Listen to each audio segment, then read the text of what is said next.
Samantha's fingers hovered over the keyboard, her heart pounding. The Tor browser's homepage glowed on her screen, a gateway to the unknown depths of the internet. As a journalist investigating human trafficking, she knew the risks, but nothing could have prepared her for what she was about to uncover. With a deep breath, she typed in the .onion address her anonymous source had provided. The site loaded slowly, revealing a stark black background with white text. "Welcome to the auction house." Samantha's stomach churned as she created an account using a fake name and the cryptocurrency she'd acquired for this purpose. The homepage refreshed, displaying categories that made her blood run cold. Merchandise, special requests, upcoming events. She clicked on merchandise, bracing herself. The page filled with thumbnails, blurred faces, each with a price tag and a brief description. 18-year-old female, Eastern European. 25-year-old male, skilled laborer.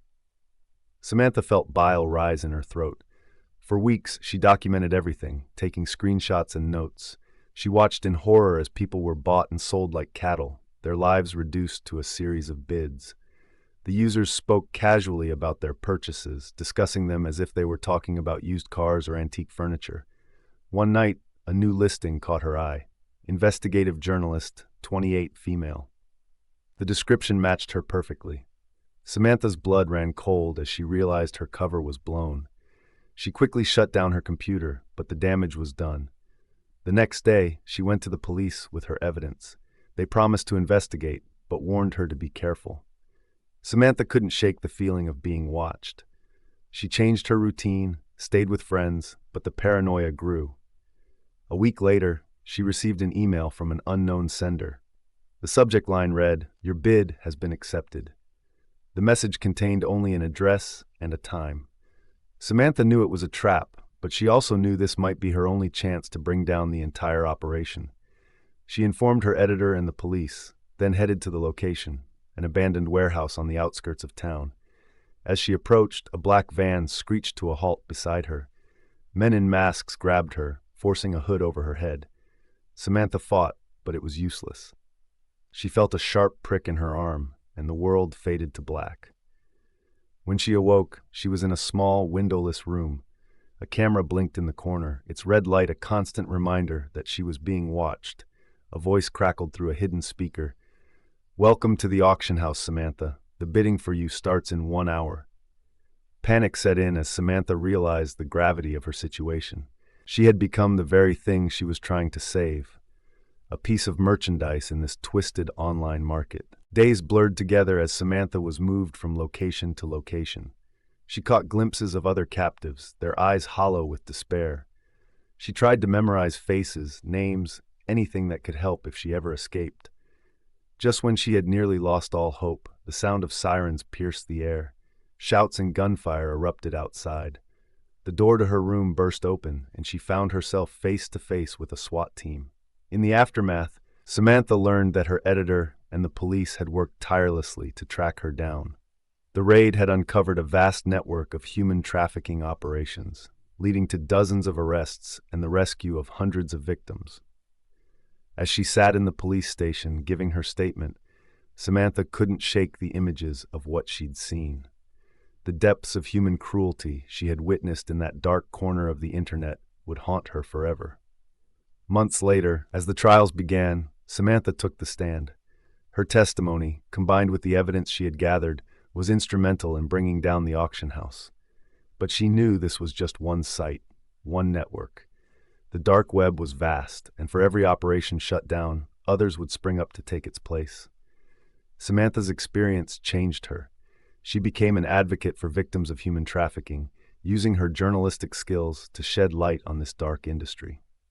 She worked with tech experts to develop better tools for tracking and shutting down these online markets. But at night, when she closed her eyes, she could still see that blinking red light. She could still hear the voice, "Welcome to the auction house." And she knew that somewhere in the depths of the internet, on forums and marketplaces hidden from view, the bidding continued. The dark web had shown Samantha the worst of humanity, but it had also ignited a fire within her. She was determined to fight, to use the power of information to combat these digital shadows.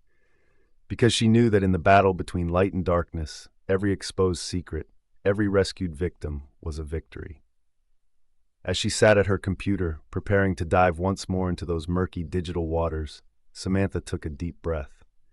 The Tor browser loaded, and she began her hunt anew. For in the vast expanse of the dark web, there were always more secrets to uncover, more battles to be fought, and Samantha was ready for war. David Chen stared at his computer screen, his office bathed in the pale glow of midnight. As a senior software engineer at Global Tech, he had stumbled upon something that made his blood run cold.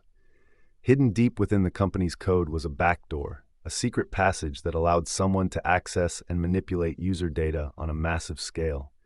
He had to expose this. But how?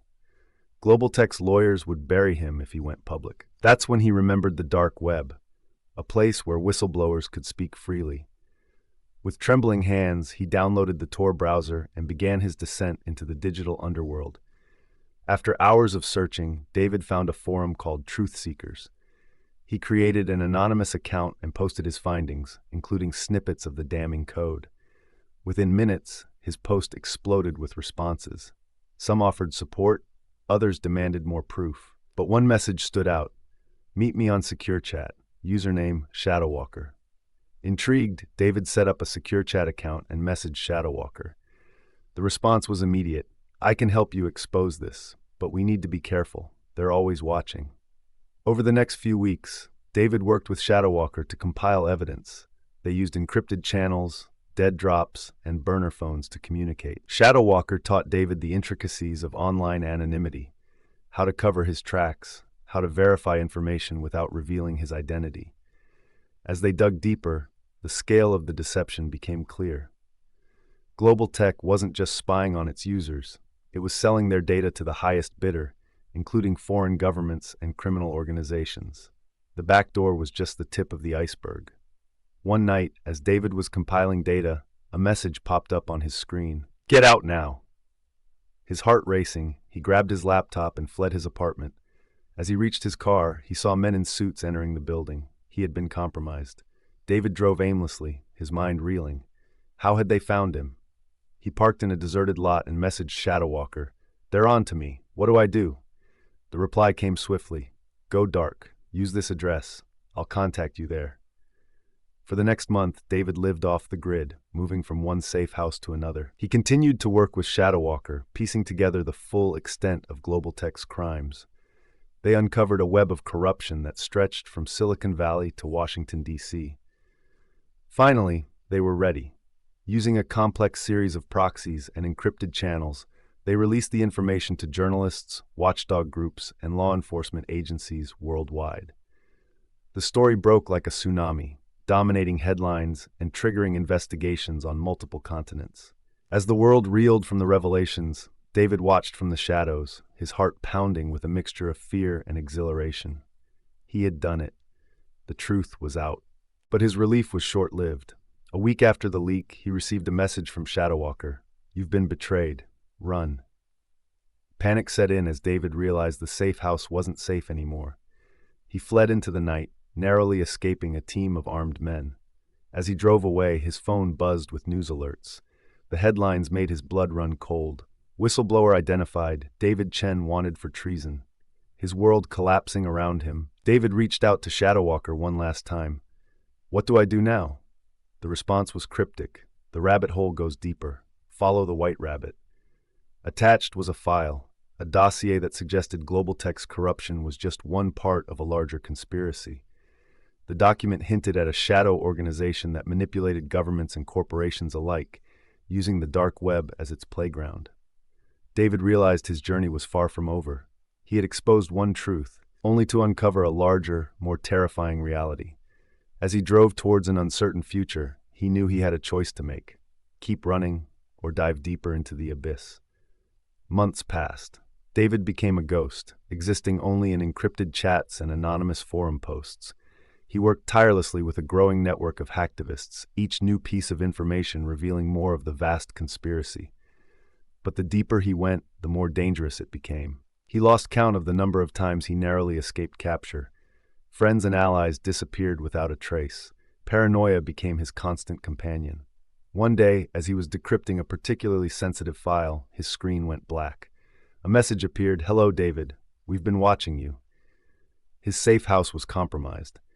As he heard the sound of breaking glass, David made a split-second decision.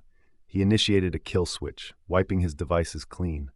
Then he fled, leaving behind everything but the knowledge in his head. On the run once again, David realized the true nature of the dark web. It wasn't just a tool for criminals and whistleblowers. It was a battleground where the future of privacy, freedom, and truth itself was at stake. As he set up his laptop in yet another anonymous hotel room, David took a deep breath. He had started this journey as a software engineer trying to do the right thing. Now, he was a digital warrior, fighting a shadow war against forces he barely understood. The Tor browser loaded, its familiar onion logo a reminder of how far he'd come. David flexed his fingers and began to type. The battle for the soul of the internet raged on, and he was at the forefront. In the depths of the dark web, amid encrypted messages and hidden forums, a new legend was born. They called him the Ghostwriter, a digital phantom exposing the sins of the powerful. But to David, it wasn't about fame or glory. It was about the truth, no matter how ugly or dangerous. As he worked, a quote from Edward Snowden echoed in his mind. "The price of freedom is coming to terms with the fact that we will never be able to eliminate the risks that come with progress and freedom. We can only do our best to increase the cost of abuse." David knew the cost all too well. His old life was gone, sacrificed on the altar of truth. But as he delved deeper into the digital shadows, he realized he wouldn't have it any other way. In the war for the future, the dark web was his battlefield, and he was prepared to fight until the very end. The screen flickered, a new message appearing. Another piece of the puzzle, another step deeper into the rabbit hole. David cracked his knuckles and got to work. The night was young, and in the world of the dark web, there were always more secrets to uncover.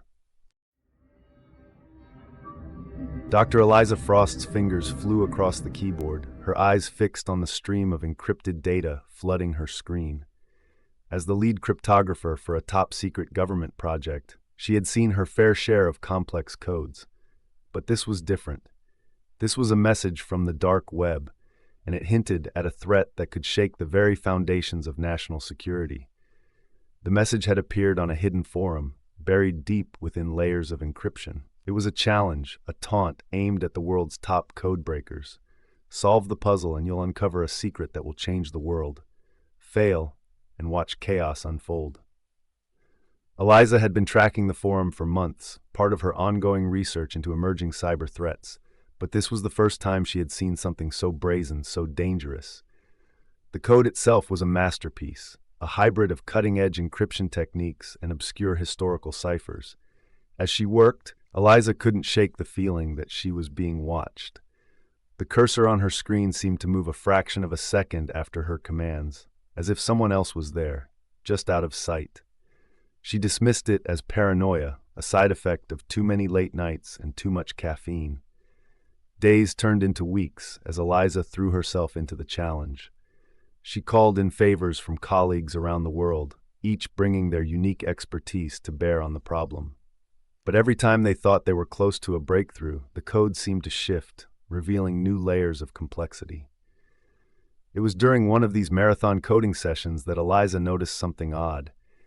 Hidden within the encryption was a pattern, a signature that seemed familiar.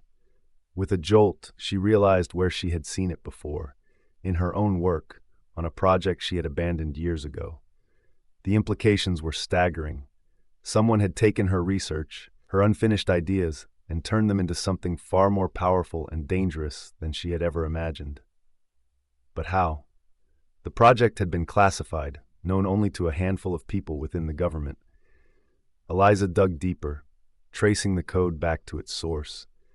The trail led her through a maze of dark web servers, each more heavily guarded than the last. She found herself in a digital no-man's land, where the lines between government agencies, criminal organizations, and shadowy hacker collectives blurred into obscurity. As she peeled back layer after layer of deception, a terrifying picture began to emerge. The code wasn't just a puzzle or a threat. It was a key to a back door that had been quietly installed in critical systems around the world. Banks, power grids, military networks, all of them compromised. Eliza realized she was no longer just solving a puzzle. She was in a race against time, trying to neutralize a threat before it could be activated. But who was behind it? And what was their endgame? The answer came in the form of a message, appearing on her screen as if by magic. "Hello, Dr. Frost, we've been expecting you." The cursor began to move on its own, opening files and displaying information that made Eliza's blood run cold. It was all there, her entire life, every secret, every mistake laid bare. "You've come so far," the message continued. "But did you really think we'd let you get this close without a purpose?"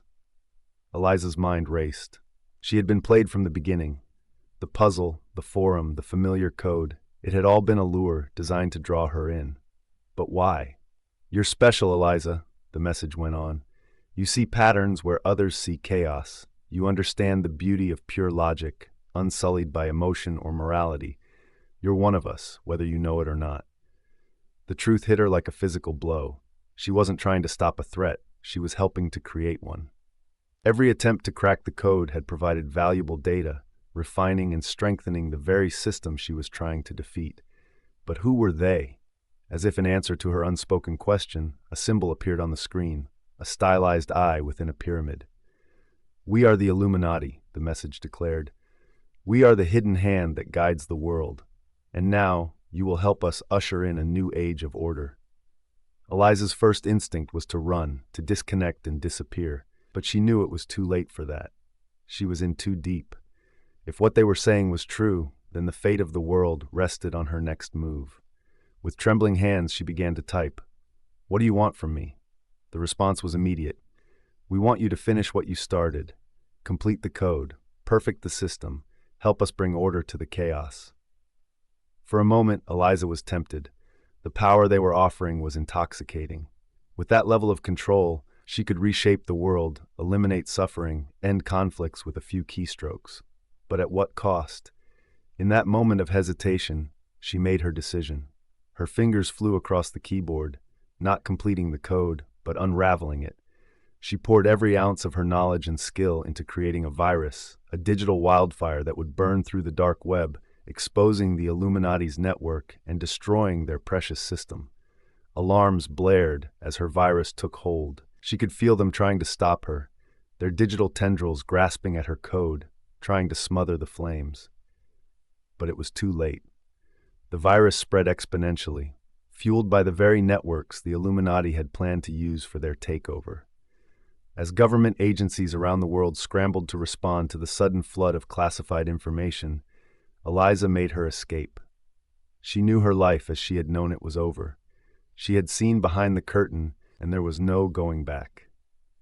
In the months that followed, the world was rocked by revelations of widespread corruption and manipulation. Governments fell, corporations crumbled, and a new era of transparency was ushered in. But for every secret exposed, new shadows emerged. Eliza watched it all unfold from the sidelines, moving from one anonymous location to another. She had become a ghost, a legend in the digital underground. Some hailed her as a hero, others branded her a traitor. But she knew the truth was far more complex. As she sat in yet another nondescript hotel room, her laptop open before her, Eliza pondered her next move. The dark web was still out there, teeming with secrets and dangers. And somewhere in its depths, she knew the remnants of the Illuminati were regrouping, planning their next move. The familiar Tor browser logo glowed on her screen. With a deep breath, Eliza plunged once more into the digital abyss. The battle for the future was far from over, and she intended to see it through to the end. In the world of the dark web, knowledge was power, and Eliza Frost had become one of the most powerful players in the game. The codebreaker had become the codemaker, and the digital realm trembled in her wake.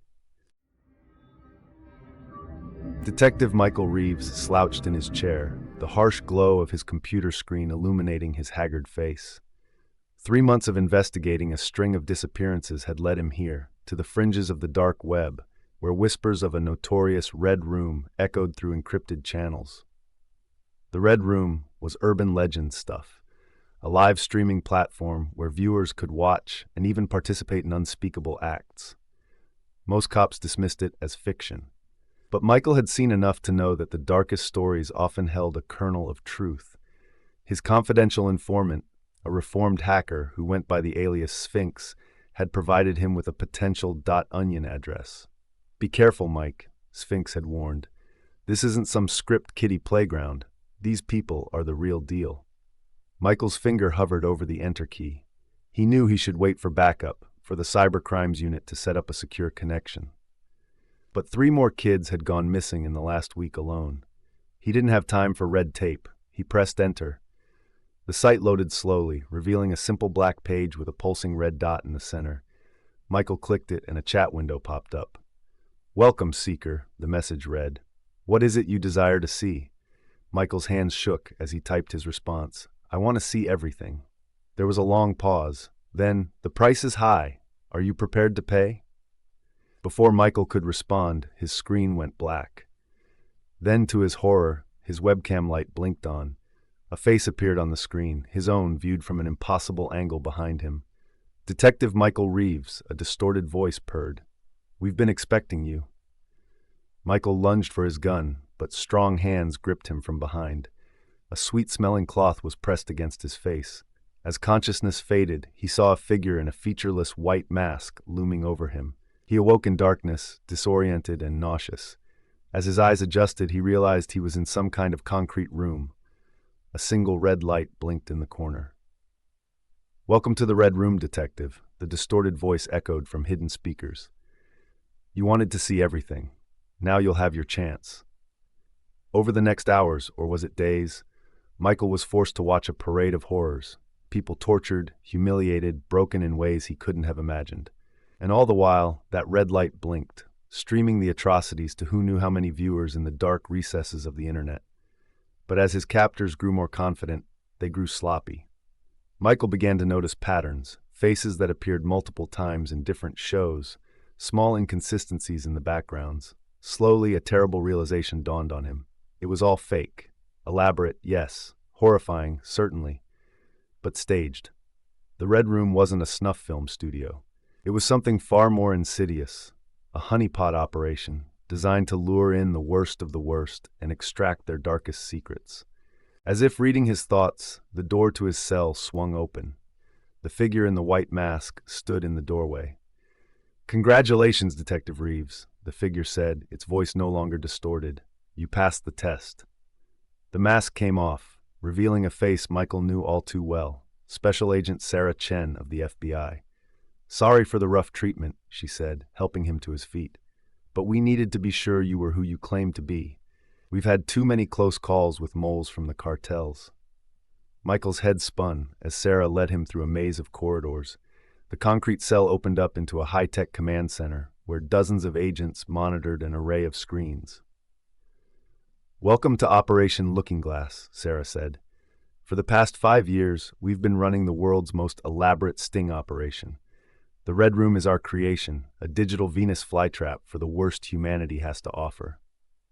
Michael watched in awe as Sarah showed him around. The victims he'd seen were a mix of incredibly lifelike CGI and highly trained actors. The viewers were carefully vetted law enforcement agents from around the world. "We've taken down human trafficking rings, exposed political corruption, and thwarted more terrorist attacks than I can count," Sarah explained. "All because these bastards think they're safe in their little dark web playground." But as impressive as it was, something didn't sit right with Michael. "The disappearances," he said, "the kids." Sarah's face fell. "That's why we brought you in," she said softly. "We think someone has figured out what we're doing here. They're using our methods, our legends, to set up a real Red Room, and they're taunting us with it." She pulled up a series of images on a nearby screen. Michael's blood ran cold as he recognized the missing children from his case. "We need your help, Detective," Sarah said. "You've got the street-level connections we lack. Together, we might be able to shut this thing down for real." Michael stared at the photos of the missing kids. He thought of the horrors he'd witnessed, fake though they might have been. The idea that someone was doing it for real. "I'm in," he said grimly. "Where do we start?" The next few weeks were a blur of activity. Michael's street contacts, combined with the FBI's resources, allowed them to make significant headway. They traced the real Red Room to an abandoned warehouse on the outskirts of the city. The raid was swift and brutal. Michael, Sarah, and a team of elite operators stormed the building, taking down a dozen heavily armed guards. In a room filled with high-end computer equipment, they found him, the ringmaster, the sick mind behind the real Red Room. But as they slapped the cuffs on him, the ringmaster just smiled. "You're too late," he sneered. "The show has already begun." With a sinking heart, Michael realized the truth. The ringmaster was just a performer. The real mastermind was still out there, watching from the shadows.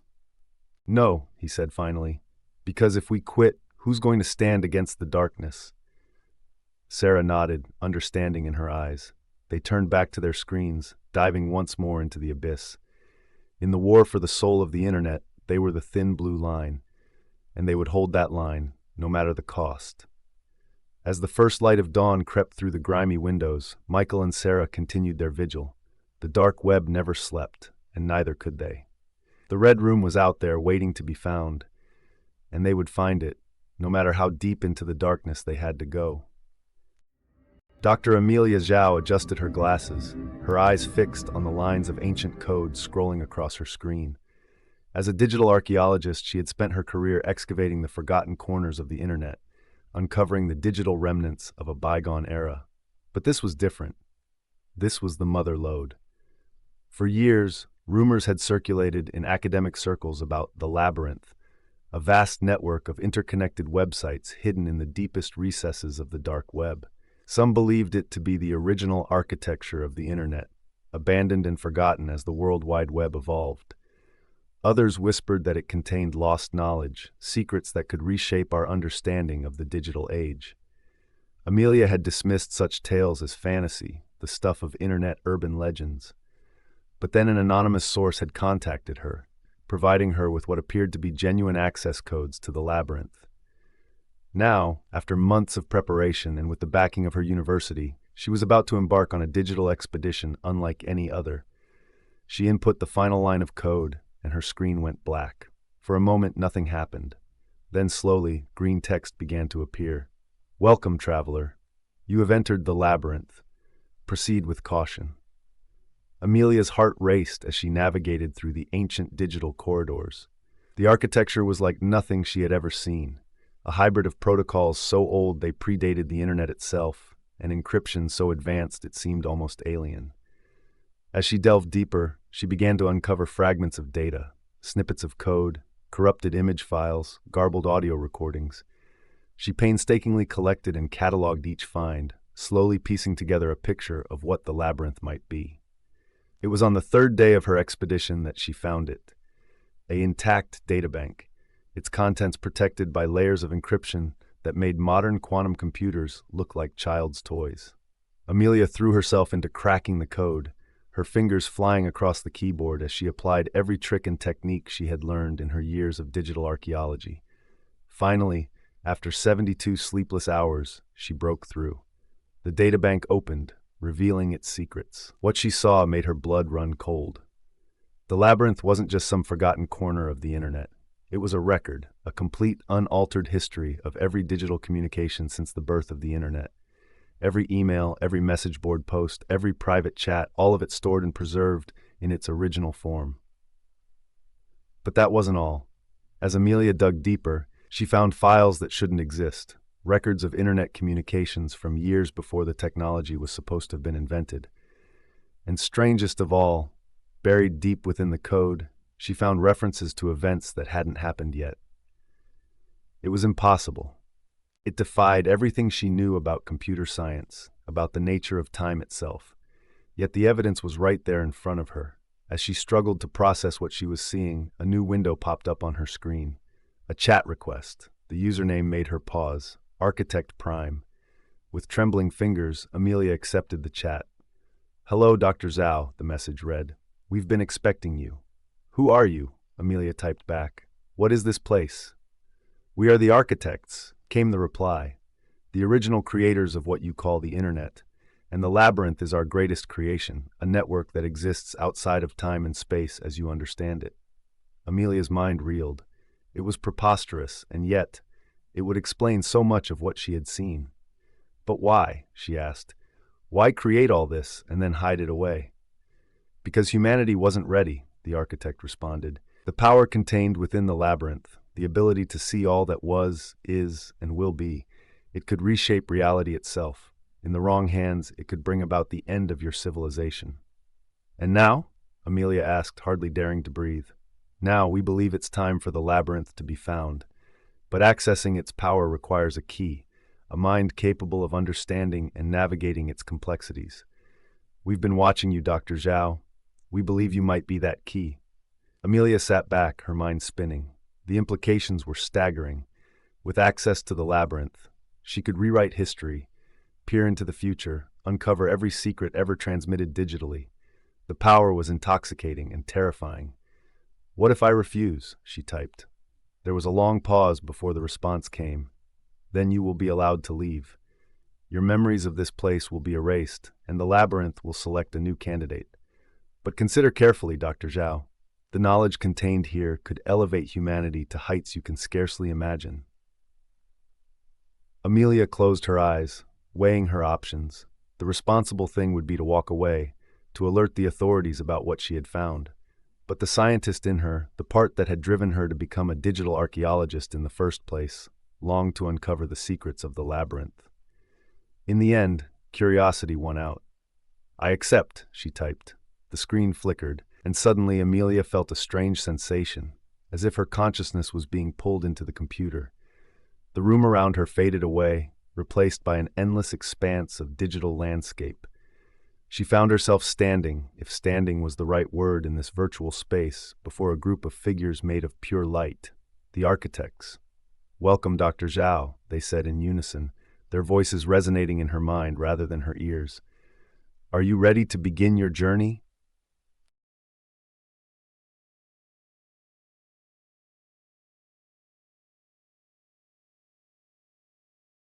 And so began Amelia's new life as the guardian of the labyrinth.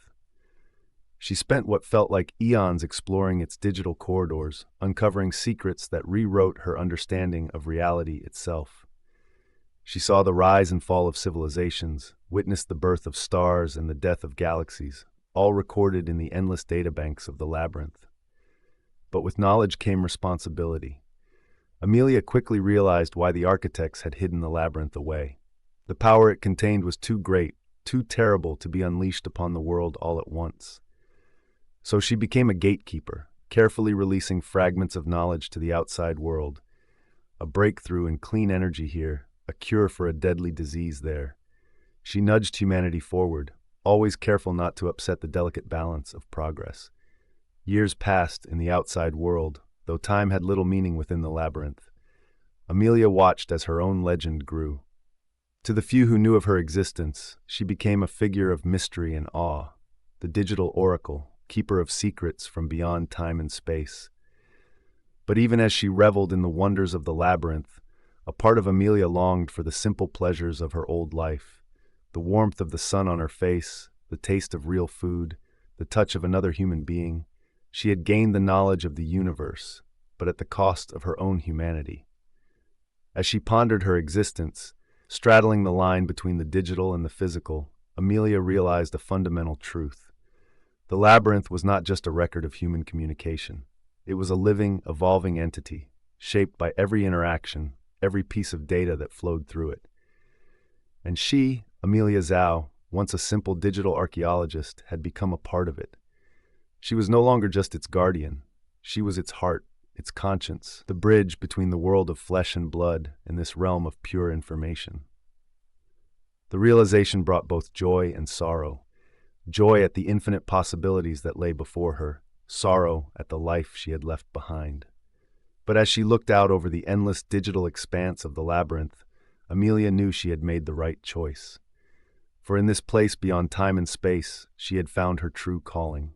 She was the digital archaeologist, the oracle of the internet, the guardian of the labyrinth, and her work was just beginning.